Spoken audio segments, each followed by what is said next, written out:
नमस्कार दोस्तों, welcome to SSN IAS MPPSC classes Bhopal. आज का हमारा टॉपिक है बलवन पर आधारित, जिसके अंतर्गत हम बलवन से संबंधित महत्वपूर्ण जानकारी को यहाँ पर देखेंगे तथा उससे संबंधित कौन कौन से प्रश्न आपके प्रारंभिक और मुख्य परीक्षा में आए हैं उन पर भी हम चर्चा करेंगे। बलवन की राजत्व के सिद्धांत के विषय में हम जानेंगे कि बलवन का राजत्व का सिद्धांत क्या होता है। काफ़ी महत्वपूर्ण प्रश्न है ये, कई बार आपके मुख्य परीक्षा में पूछा गया है। बलवन के राजत्व का सिद्धांत, बलवन्स थ्योरी ऑफ किनशिप, इसके विषय में हम पढ़ेंगे। चलिए स्टार्ट करते हैं। तो सबसे पहले हम स्टार्ट करेंगे कि बलवन के बारे में एक सामान्य जानकारी से। बलवन इल्तुतमिश का दास था और इसका जो टेन्योर था वो 1266 से लेके 1286 तक का था।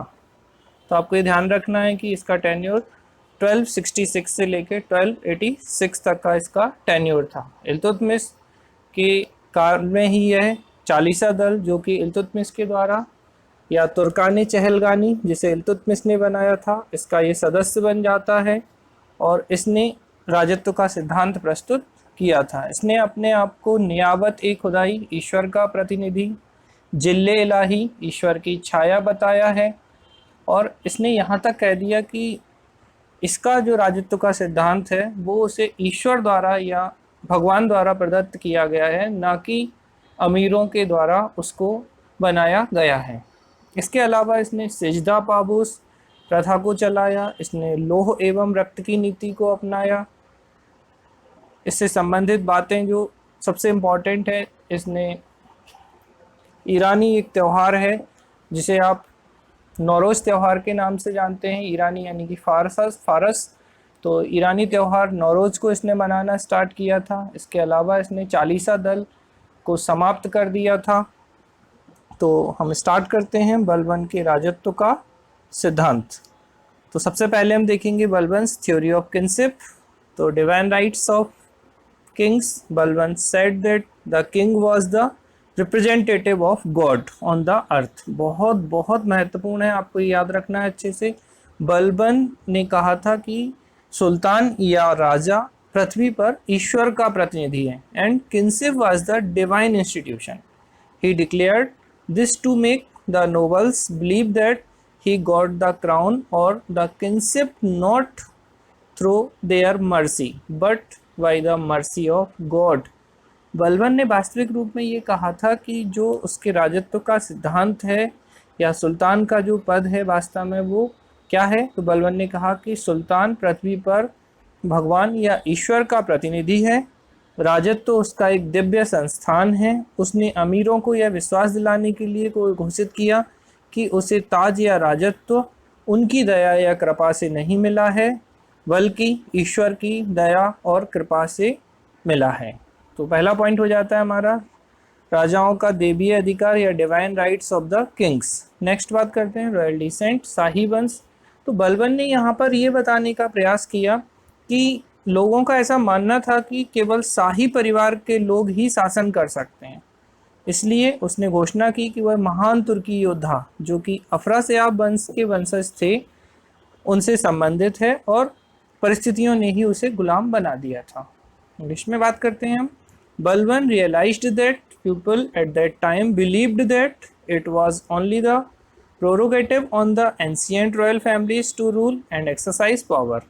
He therefore declared that he was the descendant of the legendary Turkish warrior Afrasiab. ये क्वेश्चन कई बार पूछा गया है कि बलवन किस वंश से संबंध रखता था, Afrasiab, and that circumstances only had made him as a slave. तो उसने ये बताने की कोशिश की थी कि परिस्थितियों के कारण वह गुलाम बन गया है, वह तो महान वंश अफरासियाब वंश से संबंधित है। Next point, king as a despot, एक निरंकुश राजा। तो उसने अपने बेटे बुगरा खां से कहा था कि राजत्व तो एक निरंकुशता का अवतार है। उसका मानना था कि राजा की अलौकिक विस्मय स्थिति है जो लोगों को आज्ञाकारिता सुनिश्चित कर सकती है। तो राजा की अलौकिक विस्मय स्थिति के कारण ही उसका ऐसा मानना था कि लोगों की उसकी आज्ञाकारिता को सुनिश्चित कराने के लिए राजत्व की निरंकुशता बहुत महत्वपूर्ण है।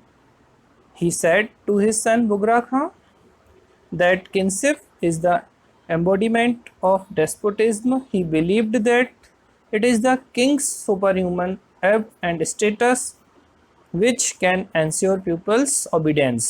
Next point. Word of difference between descendants of noble lineage and commoners. कुलीन वंश और आम वंशजों के बीच अंतर। तो यहाँ पर बलबन ने ये बताने की कोशिश की है, जियाउद्दीन बर्निंग ने इस बात को बहुत अच्छे से एक्सप्लेन किया है कि उनका मानना था कि बलबन जब भी निम्न कुल के व्यक्ति को देखा या देखता था, उसकी आंखें क्रोध में जलने लगती थीं और उसके हाथ उसकी हत्या के लिए स्वयं ही तलवार पर पहुंच जाते थे। यह दृश्य की चरम सीमा पर लगता है वास्तव में, लेकिन यह बहुत विश्वसनीय है कि बलबन के इस दृष्टिकोण का जो उसके पीछे महत्वपूर्ण कारण है वो यह है कि उसने महान परिवारों में पैदा नहीं होने वाले लोग सभी अधिकारियों को बर्खास्त कर दिया था। मतलब कि उसने सिर्फ कुलीन वंश में संबंधित या उसमें पैदा होने वाले लोगों को ही अपनी सेना में महत्वपूर्ण पदों पर रखा था। Historian Ziauddin Barani has gone to the extent of remarking that whenever Balban saw a man of low birth, his eyes started burning with rage and anger, and his hands reached his sword to murder him. This view seems to be extreme side. However, this much is believable that because of this outlook of Balban, he dismissed all officials not born of noble families from all important posts. Very important point है, आप ध्यान रखेंगे इसे अच्छे से। Next, त्रिपक्षीय संबंधों की मान्यता, रिकॉग्निशन ऑफ ट्राइपार्टाइट रिलेशनशिप।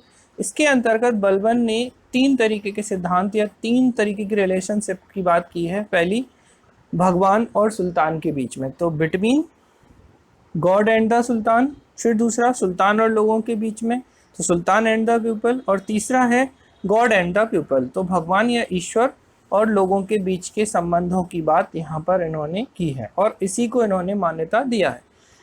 वह अपने आप को, फिर वही बात उसने कही कि पृथ्वी पर ईश्वर का प्रतिनिधि है, तो रिप्रेजेंटेटिव ऑफ गॉड है वो, के रूप में देखता है, जो ईश्वर द्वारा बनाए गए लोगों का कल्याण और देखभाल करेगा। यहाँ पर वो वेलफेयर की भी बात करता है। उन्होंने इस बात पर भी जोर दिया कि राजकोष का उपयोग अपने विषयों के लाभ के लिए किया जाना चाहिए, हालांकि इसी तरह राजा को न्याय देने में निष्पक्ष होना चाहिए, तो उसकी न्याय प्रक्रिया काफ़ी महत्वपूर्ण थी, ये आपको यहाँ पर ध्यान रखना है। Balban emphasise the relationship between God and the sultan. First point, sultan and the people. Second point, and God and the people. He considered himself the representative of God on the earth. To look after the welfare of the people created by God. According to he emphasized that treasury should be used for the benefit of his subjects. Likewise, the king should be impartial in dispensing justice. उसकी न्याय प्रणाली काफ़ी महत्वपूर्ण थी और किसी भी तरीके की पक्षपात उसकी न्याय प्रणाली या जस्टिस में नहीं होता था, इसीलिए उसने impartial in dispensing justice की बात की है। नेक्स्ट, प्रैक्टिकल मेजर्स की बात करते हैं। Practical measures to translate the theory of kingship into operation. व्यवहारिक रूप में कौन कौन से उपाय उसने अपनाए राजत्व के सिद्धांत का संचालन करने के लिए। व्यवहारिक उपाय, फर्स्ट है दरबार की सजावट और भव्यता, decorum and grandeur of the court. Balban enforced strict discipline in the court. बहुत इंपॉर्टेंट है, स्ट्रिक्ट डिसिप्लिन की उसने बात की है कि दरबार में बहुत ही कठोर अनुशासन होना चाहिए। No one allowed to indulge in the humor or loose talk. He maintained considerable distance from the courtiers. He prescribed the court dress. उसने यहाँ पर महत्वपूर्ण चीज़ ये थी, किसी भी तरीके की हास्य बातें, ढीली बातें उनमें लिप्त होने की अनुमति नहीं थी। दरबारियों से उसने काफ़ी दूरी बनाए रखी थी और दरबार की पोशाक निर्धारित कर रखी थी जिससे कि लोगों को आइडेंटिफाई किया जा सके। Next, adoption of several ceremonies. कई समारोहों को अपनाया, तो मैंने आपको पहले भी बताया जैसा कि सिजदा की प्रथा उसने शुरू की, प्रणाम करना, लोग उसके सामने घुटने टेक कर ज़मीन में गिर जाते थे। और सिजदा और पावोस, ये 2 महत्वपूर्ण चीज़ें थी। सिजदा मतलब उसके सामने घुटनों के बल ज़मीन पर लेट जाना, और बेसिकली पावोश का मतलब होता था कि उसके जो अंगूठा होता था उसको किस करना या उसको चूमना होता था। तो Balban introduce the practice of sijda in which the people were required to kneel and touch the ground of their forehead in salutation to the king. Next है अपॉइंटमेंट ऑफ गार्ड्स। तो उसने राजत्व के सिद्धांत के लिए एक और प्रैक्टिकल मेजर अपनाया, पहरेदारों की नियुक्ति, और उसके पहरेदार होते थे बड़े भयभीत करने वाले और लंबे पहरेदार उसने नियुक्त किए थे। चारों तरफ राजा के नंगी तलवारें लेके वो खड़े रहते थे और जब भी बाहर जाते थे महल के तो अंगरक्षक उसके साथ नग्न तलवारें लेकर बिस्मिल्लाह बिस्मिल्लाह चिल्लाते हुए मार्च करते थे। ये बहुत इंपॉर्टेंट है, आपको ध्यान रखना है ये पॉइंट कि बिस्मिल्लाह बिस्मिल्लाह करते हुए चिल्लाते जाते थे। Balban appointed fearsome and tall guards who were to stand round the king's person with the naked swords in their hands. Whenever he used to be outside the palace, his bodyguard marched with him with naked swords and shouting Bismillah, Bismillah. Next point, following Persian traditions, फारसी परंपराओं का पालन करना, तो इसने फारसी परंपराओं का पालन किया। इसका ये विश्वास था कि फारसी परंपराओं का पालन करने से ही, चूँकि अपने आप को अफरासियाब डायनेस्टी से संबंधित मानता था और उसके कारण ये फारसी परंपराओं का पालन करने की राजत्व की महिमा संभव है। व्यक्तिगत सार्वजनिक जीवन में उसने बहुत महत्वपूर्ण और इन परंपराओं को बहुत सावधानी से पालन किया। अपने पोते का नाम भी उसने फारसी राजाओं की तर्ज पर रखा। उन्होंने अपने दरबार में कई फारसी शिष्टाचार पेश किए थे। तो Balban was convinced that the glory of kingship was possible only the following of Persian tradition. बिना पर्सियन ट्रेडिशन के ये पॉसिबल नहीं है। And he very carefully followed these traditions in his personal and public life. He named his grandson on the pattern of Persian Kings. He introduced several Persian etiquettes on in his court.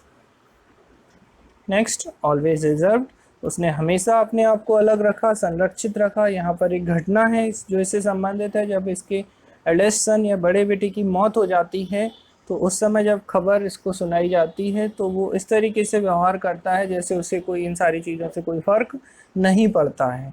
हालांकि वो अपने निजी कक्ष में जाके काफ़ी दुखी होता है और फूट फूट कर रोता है, लेकिन सार्वजनिक रूप में उसने इस चीज़ को कभी भी प्रदर्शित नहीं होने दिया था। तो बेसिकली सार्वजनिक जीवन में असामान्य आनंद और दुख व्यक्त नहीं किया, ना तो वो बहुत खुश होता था ना बहुत दुखी होता था। ऐसा कहा जाता है कि जब उसके बड़े बेटे की मौत की खबर मोहम्मद ने सुनाई थी तब भी वह अनमना रहा और प्रशासनिक काम में लगा रहा, हालांकि अपने निजी कक्ष में फूट फूट कर रोया। Always reserve, Balban never expressed unusual Joy और सोरो in public. It is said that even when the news of the death of his eldest son Muhammad was conveyed to him, he remained unmoved and carried on the administrative work through in his private apartment. He wept bitterly. Next, strong army, राजत्व के लिए ये भी बहुत महत्वपूर्ण है। तो उसने एक मजबूत या सशक्त सेना रखा। यहीं पर आपको मैं एक इन्फॉर्मेशन दूंगा कि उसने दीवाने अर्ज, ये क्वेश्चन कई बार एग्जाम में आया है, दीवाने अर्ज नामक डिपार्टमेंट या विभाग किसने बनाया था? तो दीवाने अर्ज जो है एक सैन्य विभाग है, आर्मी डिपार्टमेंट है जो बलबन ने बनाया था। तो there is no doubt that a strong army is needed for the sustenance a powerful monarch. Balban therefore strengthened his army. इसमें कोई संदेह नहीं कि एक शक्तिशाली सम्राट की खातिर एक मजबूत सेना की आवश्यकता होती, इसलिए बलबन ने अपनी सेना को मजबूत किया था। दीवाने अर्ज विभाग आप बहुत अच्छे से याद रखेंगे। Next, policy of blood and iron, रक्त और लोह की नीति। तो उसने मजबूत शासक के रूप में अपने आप को बनाने के लिए अपने दुश्मनों के खिलाफ सख्त नीति का पालन किया था। तो एक मजबूत और पूर्ण सम्राट से उम्मीद की जाती है कि अपने दुश्मनों से निपटने के लिए एक सख्त नीति का पालन करे। बलबन ने तदनुसार इस नीति को अपनाया। A strong and absolute monarch is expected to follow strict policy in dealing with his enemies. Balban accordingly adopted this policy. Next, protection from foreign invaders. The strength of a despotic ruler is also measured by his ability to protect his subject from external danger. Balban in this regard took effective steps. विदेशी आक्रमणकारियों से सुरक्षा, एक निरंकुश शासक की ताकत को उसके बाहरी राज्य को बाहरी खतरों से बचाने की उसकी क्षमता से भी मापा जाता है। इस संबंध में बलबन ने प्रभावी कदम उठाए थे जिससे कि वो अपने राज्य की विदेशियों से रक्षा कर सके। तो इस तरीके से हमने इन सारे पॉइंट्स को देख लिया। एक बार मैं आपको रिवाइज करा देता हूँ सारे पॉइंट्स। तो सबसे पहले पॉइंट पे हम आते हैं, डिवाइन राइट्स ऑफ किंग, राजा का देवीय अधिकार। तो उसने यहाँ पर अपने आप को ईश्वर का प्रतिनिधि बताया था।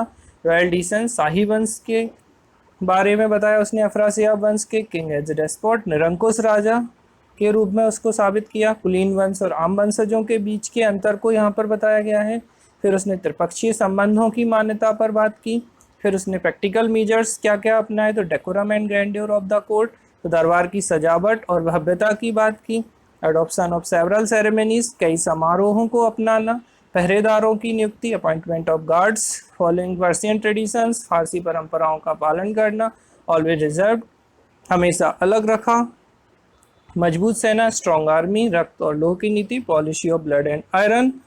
प्रोटेक्शन फ्रॉम फॉरेन इन्वेडर्स, तो विदेशी आक्रमणकारियों से सुरक्षा। तो इस तरीके से हमने बलबन के राजत्व के सिद्धांत और बलबन से संबंधित महत्वपूर्ण बातों को देखा। बलबन को जो टाइटल दिया गया था वो नासिरुद्दीन महमूद के द्वारा दिया गया था और नासिरुद्दीन महमूद ने उसे उलूग खां की उपाधि या टाइटल दिया गया था। तो इस तरीके से ये सारी चीज़ें आपकी कंप्लीट हो जाती हैं। आपको इन्हें बहुत अच्छे से ध्यान रखना है। और बलबन ने एक लाल महल का निर्माण भी कराया था, ये भी आपसे एग्जाम में पूछा गया। और इसी लाल महल में अलाउद्दीन खिलजी ने अपना राज्याभिषेक या क्राउनिंग कराई थी। और बलबन ने एक गढ़मुक्तेश्वर की मस्जिद है, उसकी दीवारों पर एक इंस्क्रिप्शन या शिलालेख लिखा हुआ है, तो उसमें उसने स्वयं को खलीफा का सहायक भी बताया था। और उसने एक गुप्तचर प्रणाली की भी स्थापना की है जिसे बरीद ए ममालिक के नाम से जाना जाता है। और ये बरीद ए ममालिक जो है, बरीद यहाँ पर जो अधिकारी होता है वो स्पाई डिपार्टमेंट या गुप्तचर विभाग का प्रमुख होता है। और मैंने आपको बता ही दिया था कि दीवाने अर्ज जो है एक सैन्य विभाग की स्थापना उसने की थी। न्याय व्यवस्था उसकी काफ़ी मजबूत थी, ये भी मैं आपको बता चुका हूँ। चालीसा दल का उसने अंत कर दिया था, ये भी कई बार पूछा गया है। चालीसा दल का निर्माण किसके द्वारा किया गया, तो चालीसा दल का निर्माण इल्तुतमिश के द्वारा किया गया और समाप्त बलबन के द्वारा किया गया। रक्त और लोह की नीति इसकी बहुत महत्वपूर्ण है, कई बार पूछी गई है। फारसी त्यौहार इसने मनाया। इसके अलावा इसने सिजदा और पाबोस की बात की, तो सिजदा पाबोस बहुत महत्वपूर्ण है इसका। ठीक है, इसने आपको जिल्ले इलाही भी अपने आप को यहाँ पे इसने बताया। न्यावत एक खुदाई यानी कि ईश्वर का प्रतिनिधि, जिल्ले इलाही ईश्वर की छाया। ये सारी चीज़ें आपकी बलबन से संबंधित हैं। अब हम बात करते हैं प्रश्नों की। तो आपसे कई बार पूछा गया है एक प्रश्न, राजत्व का सिद्धांत सबसे पहले अगर आपसे पूछा जाए दिल्ली सल्तनत में किनशिप थ्योरी सबसे पहले किसने दी थी, तो बलबन ने दी थी। फिर आपका क्वेश्चन पूछा गया रक्त और लोह की नीति किसके द्वारा लाई गई, बलबन के द्वारा लाई गई थी। इसके अलावा आपसे क्वेश्चन पूछा गया नौरोज त्यौहार किसने मनाना प्रारंभ किया, तो नौरोज त्यौहार बलबन ने मनाना शुरू किया। चालीसा दल को किसने समाप्त किया, चालीसा दल को बलबन के द्वारा समाप्त किया गया था। किसको उलूग खां की उपाधि दी गई थी, तो बलबन को उलूग खां की उपाधि दी गई थी। ये भी आपसे क्वेश्चन पूछा गया है। तो इस तरीके से इससे संबंधित जो महत्वपूर्ण प्रश्न हैं वो आपके कंप्लीट हो जाते हैं। Thank you very much. मिलते हैं अपने अगले वीडियो में। Thank you.